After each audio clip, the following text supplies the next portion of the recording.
seperti sekarang. Oke, kuliah itu udah, kita ngomong masa depan ya. Banyak orang yang nggak tahu arti kuliah.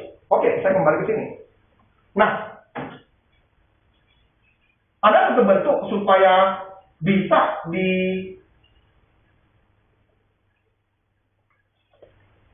dipelajari, supaya bisa dipelajari gelombang bagaimana. Ternyata mereka ngomong, kita boleh pakai konsep lingkaran loh. Tapi kalau lingkaran, saya bikin, misalnya ada roda gitu ya, roda yang saya ngomong tadi, kalau kamu jalankan rodanya ini, terus kamu ikat sebuah pena, oke? Ternyata itu bentuknya gelombang juga. Oke, berarti sama dong. Kalau kayak pakai tali itu nggak bisa gitu loh, nggak bisa kita mau mengubah, ya. Karena kita tahu bentuknya ini, kalau bentuknya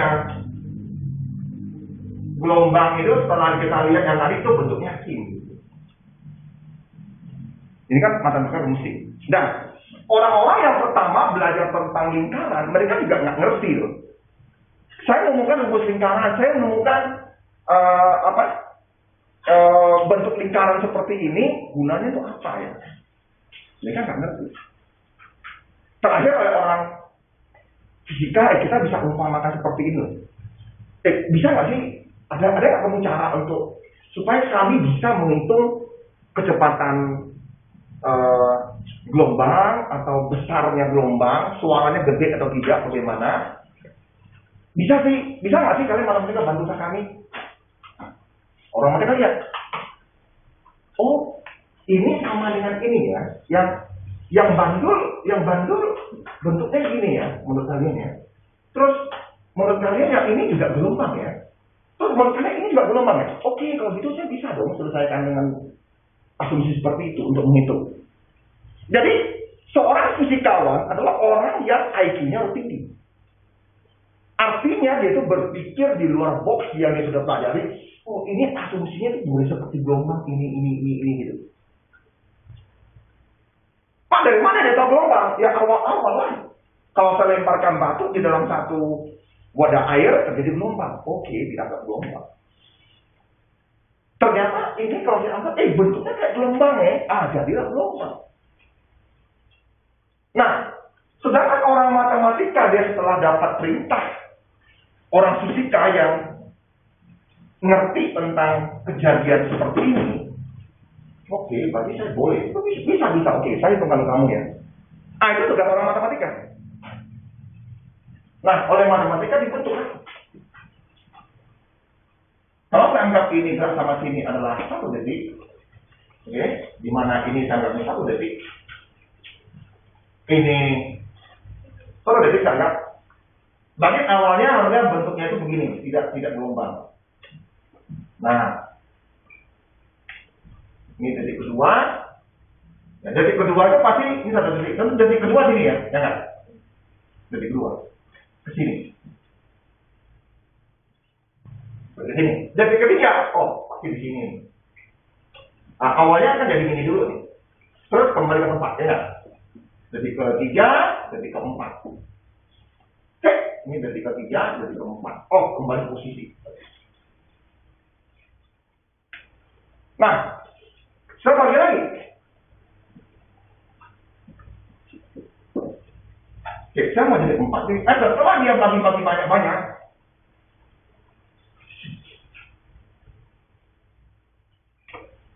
nanti dia harus ada di sini. Terus yang setengahnya ada di sini. Terus seperempatnya ada di atas betul. Enggak.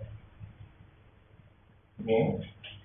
Berarti kalau saya hubungkan ini dia ada. Nah, gitu.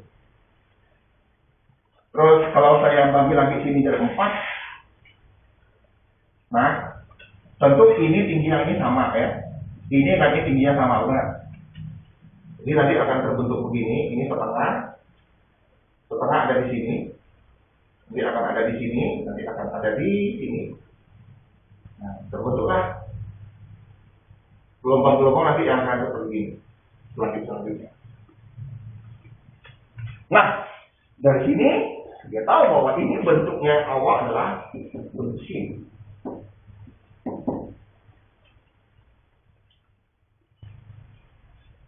Sebutnya ada satu. Yang paling tinggi. Kalau misalnya ini satu gitu ya, ini satu. Kan sin nggak pernah lebih dari satu kan? Nggak pernah lebih dari satu. Kosin, tan pernah ya lebih dari satu. Sin kos nggak pernah lebih dari satu. Nah, ini yang kita ngomong amplitudo. Panjang jari-jari ini yang ini ya kan? Nah, ini kita ngomong amplitudo di SMP sin. Nah, ini sin kita pakai radian dari itu. Nah, sekarang muncul bagaimana cara menghitung ini ya? Ini kan theta ya, sudut. Karena kita tahu sudutnya nih, oke? Kita udah tahu bahwa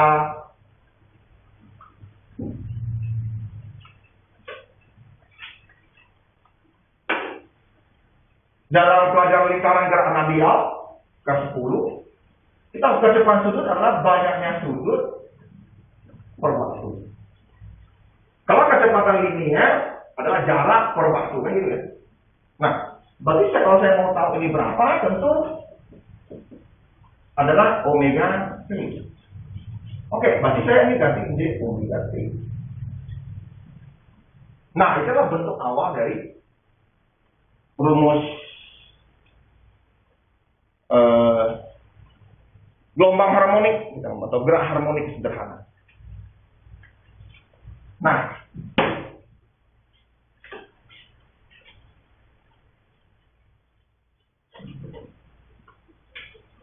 yuk. Secara matematika, kalau ini saya turunkan, dy saya turunkan terhadap waktu, diturunkan gitu terhadap waktu, ternyata itu akan menjadi kecepatan. Pak, dari mana itu Pak? Dalam matematika, itu dalam matematika. Jarak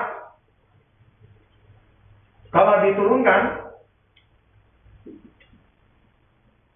kita akan menjadi kecepatan. Oke? Maka dari kecepatan. Contoh ya. Oke. Ini ada jarak, ini ada T. Contoh GLBB. Tahu GLBB ya? Tahu GLBB?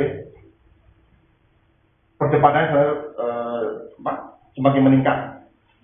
Contoh GLBB-nya, kalau GLBB kita sering pakai gini. Pakai C dan T.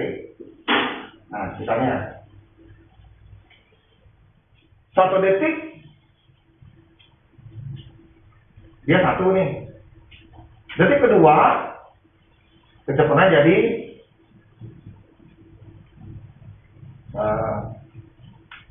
3 misalnya. Detik ketiga menjadi 5. Oke ya. Bagi percepatannya dua yang makin cepat. Nah, ini yang kita ngomong Y sama dengan 2, kalau kita anggap X di sini, X. Ya kan? Sebenarnya ini adalah VT. VT-nya, ya kan? V pada detik kesekian. Nah, ini double. Yang di bawah ini berarti kalau kita mencari luasnya ini adalah jarak, betul. Nah, kalau saya dan bisa terangkan ke sini 1 detik, 2 detik, 3 detik. Saya ngomong 3 detik aja ya. Kalau jarak misalnya ya. Kalau dia 1 detik jaraknya berapa? Setengah ya. Betul. Yang ini setengah kan ini ya? Luasnya segitiga. Beri setengah. Kalau saya anggap ini 1, berarti dia ada di sini. Berarti saya kasih titik di sini. Terus ini apa? Itu agak beda. Apa? Grafiknya dia enggak peraturan. Enggak peraturan grafiknya. Yang pertama dia percepatannya 1, baru jadi 2. Ya nggak masalah. Kan kita ukur dari sini. Nggak apa, kita kasih itu aja. Nah, mungkin di sini tidak begitu tepat. Mungkin yang sebelah sini yang akan lebih tepat. Kan gitu. Oke, itu bisa jadi yang seperti ini lebih tepat. Gitu. Ya kalau misalnya mau ya ganti yang ini. Nah. Ganti. Oke, berarti ini dapat berapa kalau ini? 1 ya. Ini jaraknya 1. Detik kedua berapa? 4. Hah? Ini 2, 4. 4. Jadi 4. Sini. Jadi ketiga? Hah? 13. 9. Oh, 9. Oke, ini. Nah, oleh sebab itu, kita ngomong, itu kita belajar yang namanya grafik seperti ini. Kalau kamu cari, ternyata ada grafik Y yang exposure tambah X tambah sekian. Ini 0. Udah? Nah, kalau misalnya kamu menggunakan matematika itu, yaitu titiknya 1,1, titiknya 2,4, ini titiknya 3,9, sininya 00, saya akan mencari persamaan rumus ini. Persamaan rumus ini. Nah, karena puncaknya saya tahu dia bentuknya parabola, puncaknya 00. Benar ya? Berarti kita pakai rumus ini ya. Kita pakai rumus ini. Nah, karena puncaknya tahu. Kalau ini 0, berarti Y kurang 0, X kurang 0. Ya, berarti ini Y AX. Nah, saya untuk mencari A-nya, saya masukkan 1 titik yang dilewati. Oke, terserah mau ini atau ini. Udah, satu-satu aja gampang. Ya. Berarti A-nya ini 1, ini 1. Berarti A-nya adalah 1. Oke, berarti setelah A-nya 1 saya masukin, berarti persamaannya adalah ini. Sudah? Sudah ya? Berarti persamaan garisnya adalah Y sama dengan ini apa? Jarak. Betul? Oke. Belajar turunan kan kemarin tadi kan? Kalau ini turunkan jadi apa? 2X kan? Betul nggak? Jadi kalau jarak, fungsi jarak diturunkan menjadi fungsi kecepatan. Fungsi kecepatan diturunkan jadi percepatan. Kalau ini diturunkan lagi, ini dv per dt menjadi 2. Betul kan? Kecepatan 2. Dan setelah diambil kesimpulan bahwa saya punya fungsi jarak. Fungsi jarak kalau saya turunkan akan jadi fungsi kecepatan. Kecepatan gelombang. Nah, kecepatan gelombang akan diturunkan jadi percepatan gelombang. Makanya kalau kalian tidak ngerti matematika, gimana ngerti fisika caranya? Sudah? Tak ngerti lah orang ngomong apa. Jadi kalau misalnya gurunya mau langsung kayak tadi, ini sederhana adalah lu bengkak kalau otakmu, hafal semua, tapi nggak ngerti kan? Oke, berarti kalau saya turunkan, oke, nah, bagaimana menurunkan ini? Nah, kan harus belajar turunan. Oke. Nah, ini yang di sekolah nggak ngajar ya. Oke, turunan. Turunan yang U kali V akan jadi turunan U kali V tambah turunan V kali U. Ini mau diturunkan. Berarti saya boleh anggap ini apa? U-nya adalah A, V-nya adalah sin.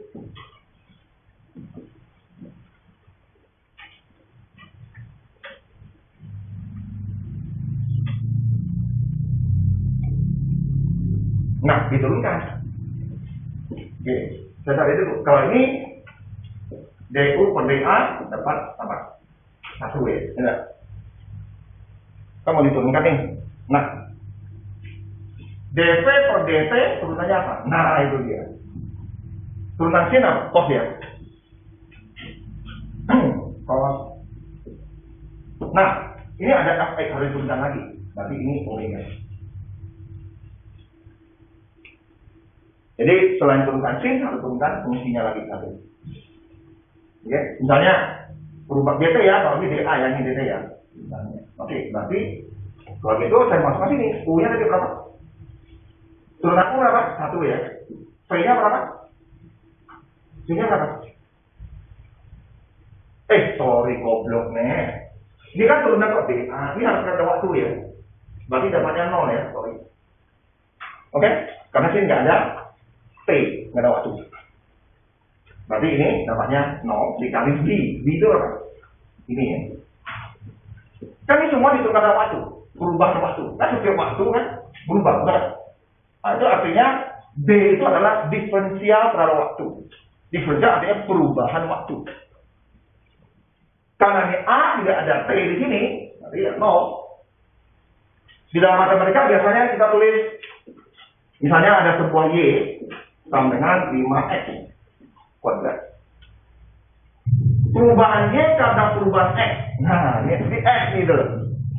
Makanya ditulis sama 10X gitu. Kalau di sini kan perubahan kita dalam waktu. Ini A nggak ada waktu, nggak ada T-nya. Makanya turunannya adalah, contoh misalnya, ini 5P, perubahan terhadap X apa? Ya 0 lah, karena nggak ada faktor X di situ. Nah, C tambah, nah ini namanya cos kali W. Kali U lagi, ya kan? Kalau kali U apa? A. Sehingga V-nya itu adalah A omega cos omega T. Jadi turunan ini adalah kesepakatannya. Jadi bukan hafal, turunan. Ya, ini turunan dari sin adalah cos. Karena di dalam ini ada fungsi juga, fungsi waktu, nah tuliskan lagi waktunya. Turunan WT ya, W. Ngerti nggak? Gini lah, gini. Sebuah Y, saya anggap ini sebuah P itu adalah WT, omega T. Perubahan P karena perubahan waktu, tentu omega kan? Benar? Oke ya? Yang mirip kayak gini lah, Y sama dengan 2X. Berarti DY, DS adalah 2. Benar? Oke ya? Jadi matematika itu bukan sesuatu yang mempersulit kalian, malah mempermudah kalian mengerti akan sesuatu hal. Nah, ini yang tidak dimengerti oleh orang-orang yang tidak ngerti matematika, malas belajar, tidak ngerti fisika, terus mereka dengan enaknya enteng ngomong apa? Nah, saya kan bukan di bidang itu. Saya kan ikan, masa suruh saya jadi monyet? Ya kan? Kalau ada teknologi, kira-kira bisa nggak manusia itu yang bukan monyet bisa manjat tebing yang sangat curam? Bisa nggak? Nggak bisa kan? Dengan adanya teknologi baru mereka membuat tali yang kalau orang jatuh nggak langsung putus gitu, tapi bisa mental balik lagi. Yang kenyal kalau kena sisi-sisi batu yang tajam dia nggak putus. Kalau film kan sering ya. Putus jatuh mati. Itu film bos. Lo kira gampang, tali itu dibikin spesial. Lo aja nggak bisa putus-putus itu. Kecuali dia udah simpan ratusan tahun talinya. Itu film ya. Putus tali itu. Itu film. Itu talinya susah putus, serius. Lo pakai tapak, dia mental. Dia ada karetnya di dalam. Mereka pakai teknologi itu. Bukan apa konsepnya kayak kalian pernah tiup balon? Oke. Tiup balon misalnya balon maksimum gitu. Kalau balon maksimum gitu, kamu ketuanya langsung percaya. Balon maksimum gitu, tapi dia tiup sampai gini aja. Coba kamu mau percaya dia, bisa nggak? Nggak bisa kan? Muncul gitu. Nah ini konsepnya gitu, mudah banget. Kalau ini diturunkan lagi dari apa? Ini percepatan.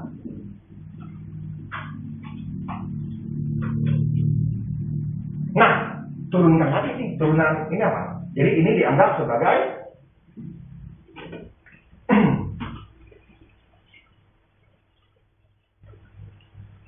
jadi ini dianggap sebagai U itu adalah AW atau DU per. Nah ini biasanya orang bingung gitu. Sisir nggak ada T ya? Nggak ada? Nggak ada T. Jadi berarti 0 ya? 0. V adalah cos omega T. Nah, diturunkan gimana? Gimana nih? Min sin jadinya. Gini. Gitu ya? Benar? Karena turunan unfair seperti itu, berarti ini pasti 0 ya. Tentu yang bisa cuma ini aja. Berarti cuma dapatnya min sin omega T kali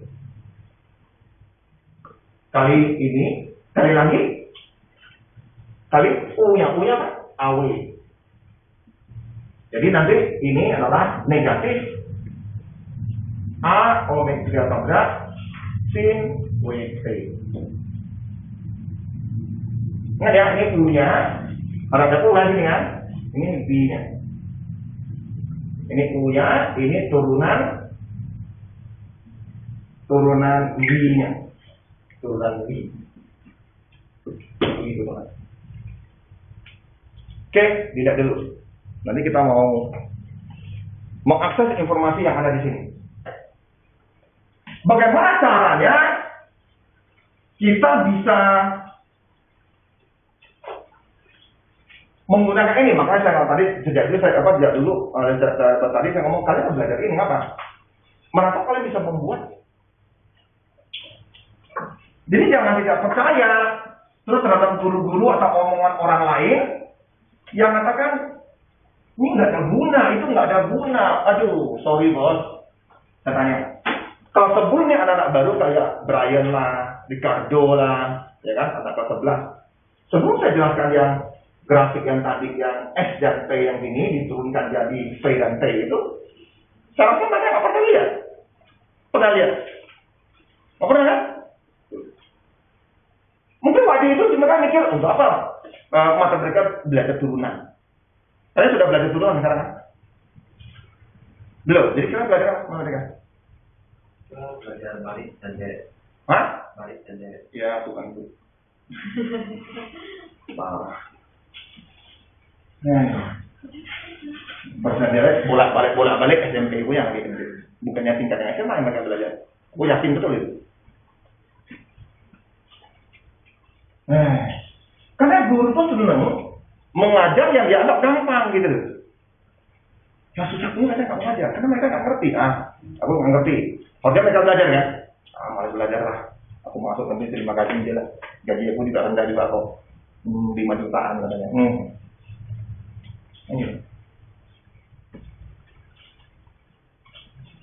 Oke, kita buat kesimpulan dulu. Y apa? Asin, yang lain saya nggak ngomong ya. Saya nggak ngomong ini mulai dari berapa saya nggak ngomong. Nanti. V-nya apa? V-nya apa? Wih, gue tendang ya lama-lama nih. Apa kalau ini? Ini ada negatif ya? Sin? Betul nggak sih? Saya nggak tahu. Saya lihat dulu buku, jangannya saya salah. Oke, saya lihat dulu ya. Oke, betul, percepatan betul. Kecepatan betul. Ya, oke. Turunannya. Nah, sekarang begini.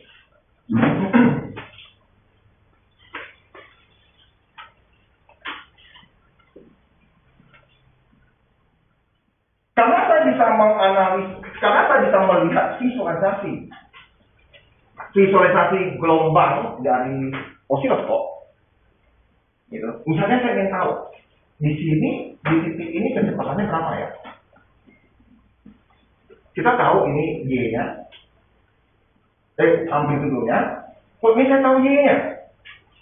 Berapa kecepatannya? Nah, itu menarik nih.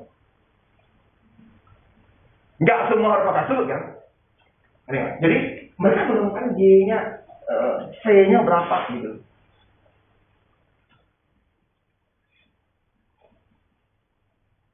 Nah, berarti kita mau menggunakan ini, betul? Betul? Gitu ya? Betul ya? Oke. Oke, kalau ini matematika, kalian akan tercengang kalau lihat ini. Itu gunanya matematika, makanya harus butuh matematika.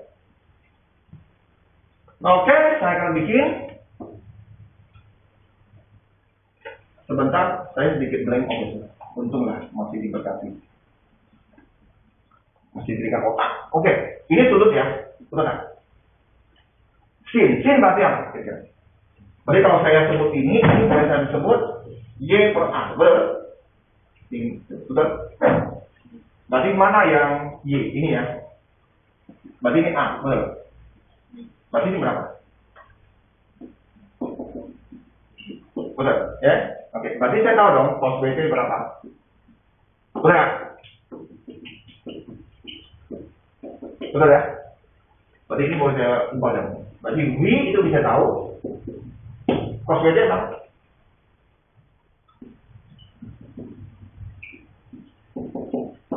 Jadi V itu bisa saya tahu dari percepatannya akar A kurang Y. Nah, bisa langsung kan? Kalau saya pakai matematika, lu goblok lah itu. Serius? Kalau saya pakai fisika, kelihatannya goblok betul itu. Makanya butuh sekali yang kita ngomong apa? Kita belajar fisika yang kelas 11 itu. Ya kan banyak orang yang sosok pintar gitu loh. Yang kelas 11 yang trigonometri harusnya kita belajar ulang lagi trigono gitu. Jadi kalau kamu nggak ngerti matematika, kamu kesulitan fisika. Itulah titik lah kan. Nggak percaya? Apa kasih lihat? Apa kasih lihat? Entah buku apapun saya bilang, waduh. Buku baru lebih gila lagi. Nah, buku yang paling sederhana yang mungkin kalian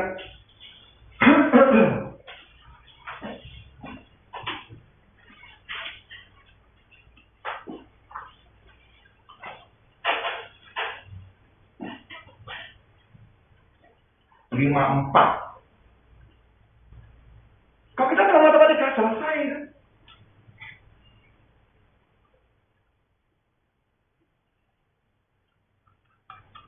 Saya banyak dari buku lama, saya pelajari dari buku baru gitu. Nanti kita ngomong tentang energi. Setelah ini kita ngomong tentang energi. Nanti kita bisa gabung dengan usaha dan energi gitu. Jadi kita masuk ini, karena dari kelas 11, ya, itu kita ada belajar yang namanya ini gitu. Selanjutnya dari gelombang. Pak, belajar dari gelombang Pak masih Pak. Waduh, gila. Saya aja sedikit panas tuh lihat si Carlios kuliahnya kayak susah itu ngomongnya. Oke, mana tadi kan? Saya mau ngomong cara dia mencari ini. Mana? Aduh, sorry.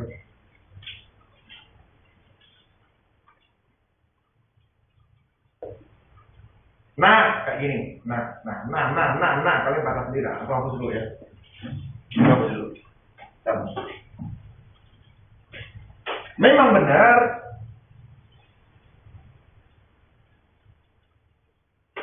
Jadi kalau kita ngomong proyekan V itu bisa saya dapat dengan V omega kali AY. Nah, berarti ini sangat tergantung pada kecepatan sudut. Kecepatan sudut adalah 2V per T. 2V per T kecepatan sudut. Nah, berarti V kan angka konstanta ya. Berarti kita ngomong tentang periode. Di kelas 12, lo tau kan cara ini periode? Ini udah bikin lupa-lupa ya. Bagaimana dengan hubungan periode? Nanti pelajaran soalnya ada. Jadi kalau saya ingin mempercepat suatu kecepatan, berarti periode. Jadi kalau gitu periode dengan apa? Dengan frekuensi. Ya kan? Ya kan? Bagaimana kamu bisa mempercepat atau mempercepat frekuensi? Apa pengaruhnya? Frekuensi dari mana? Apa yang harus saya adjust supaya frekuensinya jadi cepat atau tinggi? Frekuensi itu apa? Banyak gelombang yang terjadi dalam satu detik, betul nggak? Betul kan? Nah, nanti di kelas 11 baru muncul. Kelas 11 muncul. Bagaimana kamu adjust itu? Nah, sekarang kita ngomong ini dulu. Ini kalau di buku-buku itu, ya dia ngomong begini.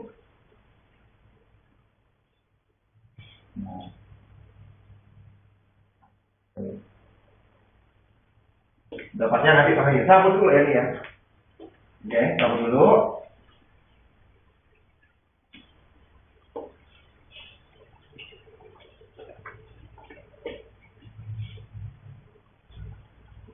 Ya. Jadi kalau matematika yang seperti ini pekerjaan orang fisika, saya ngomong yang otaknya itu bisa sangat hebat ya dalam membayangkan dalam teori mereka. IQ-nya tinggi kalau orang fisika.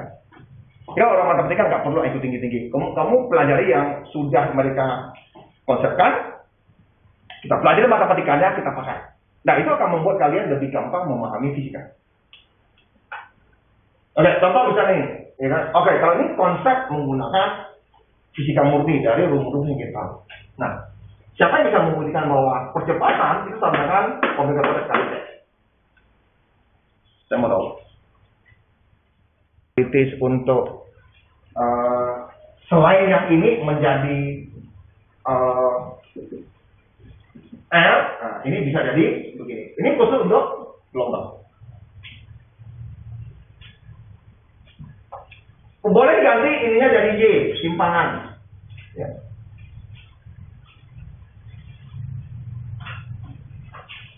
Nah, jadi setelah ada ini, kita juga ada yang ini. Pak, tadi kita ada ngomong simpangan, coba kalian ubah. Ini harus dilatih ya. Tadi ada apa? Min omega kuadrat. Apa? Ada mati lagi. Apa? Jadi, saya tak kenal apa? Omega kuadrat? Hah? Hanya. Oh, ini A gitu. Oh, gitu? Sin. Nah, bagaimana ini kamu bisa hubungkan ke sini? Gampang kan? Gampang kan? Oke, ini apa katanya? Ini apa? Y. Berarti oke kan?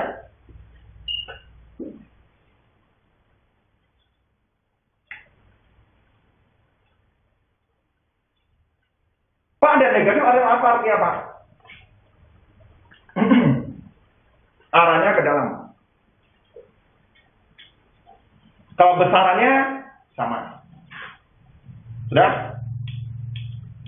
Jadi bolak-balik itu seperti itu. Nah, kalau lu tahu yang arti ini, ya berarti udah hampir selesai. Jadi 60%, 70% sudah selesai tentang harmonis sederhana.